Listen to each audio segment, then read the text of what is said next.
Todos os anos, na primeira semana da Quaresma, a Igreja proclama em sua liturgia dominical a passagem das tentações de Cristo.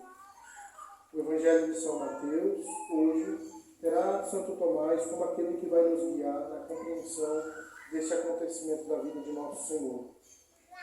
Primeiro, Nosso Senhor é conduzido ao deserto, quando já tinha saído declarado pela voz paterna, como Filho de Deus, com o que se dá a entender que a tentação é iminente para aqueles que se tornam filhos de Deus pelo batismo, conforme a palavra do Eclesiástico: filho, ao entrares para o serviço do Senhor, prepara a tua alma para a tentação. Para dizer a verdade, todos os que recebem de Deus a graça espiritual são chamados para esse combate contra Satanás. Motivo pelo qual Santo Tomás chega a confirmar a possibilidade de o sacramento da confirmação ser ministrado também às crianças, já que elas são capazes de pecar tão logo alcançada a idade da razão. O que hoje o modernismo tirou praticamente, não é verdade? Se você não tiver 15 anos, você está proibido de ser crismado. A Quaresma é, então, esse tempo de luta intensa, representativo de nossa existência nesse mundo, dado que é uma luta, a vida do homem sobre a terra. Embora esses 40 dias que antecedem a Páscoa do Senhor sejam de um tempo forte, especialmente escolhido, para vivermos a oração e a penitência, a verdade é que nós não devemos descuidar jamais dessas práticas da Quaresma, pois os inimigos de nossa alma não dão trégua em sua luta para perder as nossas almas. Segundo, nosso Senhor foi conduzido ao deserto. Esse deserto, explica Santo Tomás, era entre Jerusalém e Jericó, onde muitos eram assassinados, e do qual falou Nosso Senhor ao contar a parábola do bom samaritano. Certo homem descia de Jerusalém para Jericó, e caiu nas mãos de assaltantes, que lhe arrancaram tudo, espancaram-no e foram-se embora, deixando-o quase morto. Tragédia semelhante à que se deu com o homem da parábola é a que aconteceu com o povo de Israel antes de entrar na terra prometida, e também a que se passa conosco no deserto desta vida. Depois de atravessarem as águas do Mar Vermelho, por muitas provações tiveram que passar os israelitas até chegarem à posse de Canaã. Também nós, depois de atravessarmos as águas do santo batismo, muitos combates devemos travar até entrarmos na posse do reino do céu. Essa relação entre nós e o povo de Deus é evidente, mas nosso Senhor, sendo Filho de Deus, não precisava ser batizado nem tentado. Inclusive, devido a isso, há alguns que duvidam da tentação sofrida por nosso Senhor e outros que a utilizam para negar a sua natureza divina. No entanto, Santo Tomás, recordando o ensinamento de São Gregório Magno, esclarece que existem 3 formas de sermos tentados. Primeiro, a tentação externa realizada pelo demônio.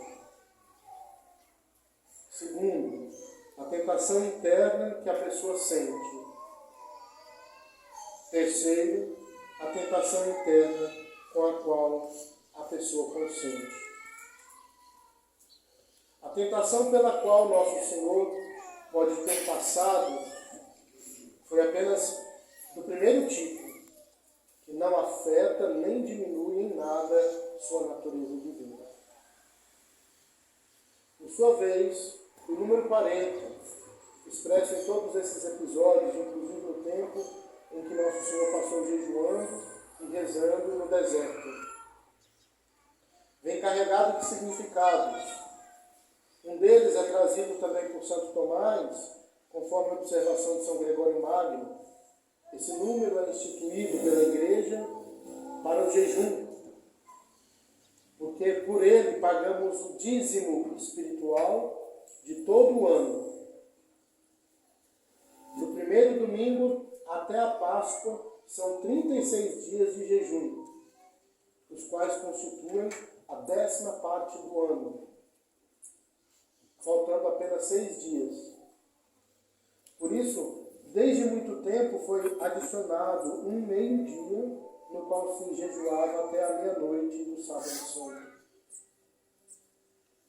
O Evangelho relata que o Espírito conduziu Nosso Senhor ao deserto para ser tentado pelo diabo. Aqui vemos que Cristo se dirige ao demônio porque este não tinha poder de ir até Cristo. Então, Nosso Senhor coloca-se à disposição da tentação por amor a nós que somos tentados e necessitados de seu auxílio, para nos ensinar isso. Conforme esclarece Santo Tomás, o Espírito Santo, igual ao Filho em tudo, é o Espírito de amor pelo qual ele se move. Os seres humanos, portanto, são verdadeiramente conduzidos pelo Espírito Santo quando são movidos pela caridade. Nosso Senhor vai ao deserto movido por caridade, porque era necessário que ele vencesse Satanás nas tentações do deserto, a fim de que participássemos de sua vitória. O amor impeliu Cristo, porque ele, como Filho de Deus, realiza as obras do Espírito Santo. E como pelo batismo nos tornamos filhos no Filho, também precisamos nesta vida lutar contra as tentações. Assim, todas as vezes que superamos as tentações demoníacas, não fazemos por nossas próprias forças, mas pela vitória conquistada por Cristo ao vencer o demônio no deserto.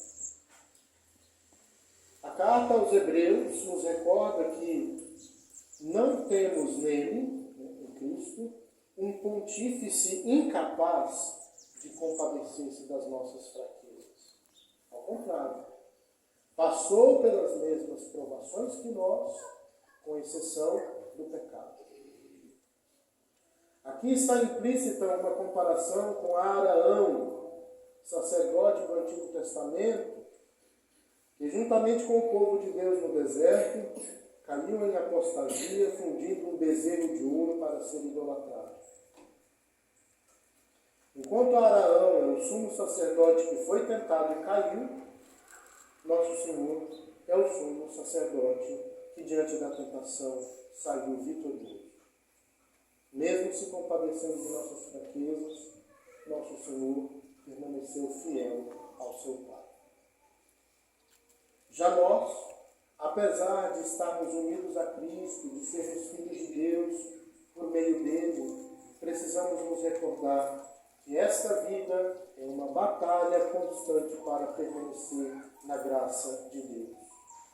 E o tempo da Quaresma é uma espécie de campo de treinamento em que, através de exercícios espirituais, preparamos-nos durante 40 dias para as lutas e provações de toda a vida. Permaneçamos vigilantes e fiéis, pois durante essa preparação quaresmal, o demônio ficará nos rodeando como um leão a rugir e procurando a quem devorar. Aguardando o primeiro momento de fraqueza para nos atacar. Peçamos também a proteção da Mãe de Deus, ela que é inimiga de Satanás, porque já no primeiro instante da sua conceição, o singular graça e privilégio de Deus Onipotente, em vista dos méritos de Jesus Cristo, Salvador do gênero humano, foi preservado imune de toda mancha de pecado original.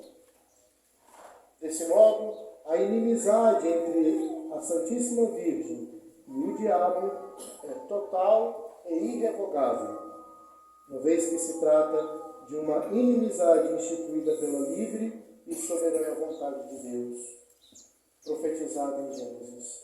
Porém, inimizade entre ti e a mulher, entre a tua descendência e a terra. A Imaculada Conceição de Nossa Senhora é, pois, um consolo para nós, pecadores, e um verdadeiro auxílio contra as tentações malignas. Debaixo da sua proteção, como rezavam os antigos cristãos, podemos nos refugiar, de tal modo que encontremos nela a força para modificar nossos corações. No Antigo Testamento, Deus iniciou a história da salvação, chamando o patriarca Abraão para lhe formar uma descendência, de cujas fileiras sairia o Salvador. Deus queria um povo que o amasse. Contudo, todos os líderes desse povo falharam. Mas como canta o Cântico da Vinha de Isaías, ele encontrou espinhos em vez de frutos. Com efeito, o Senhor preparou outro jardim imaculado, sobre o qual Satanás jamais colocou os pés, para gerar o fruto bendito da salvação, nosso Senhor Jesus Cristo. E esse jardim é Maria, é Nossa Senhora. E depois, a esse novo Éden, onde podereis vos refugiar e lutar com as armas da imitação de suas virtudes. Em nome do Pai, do Filho e do Espírito Santo. Amém.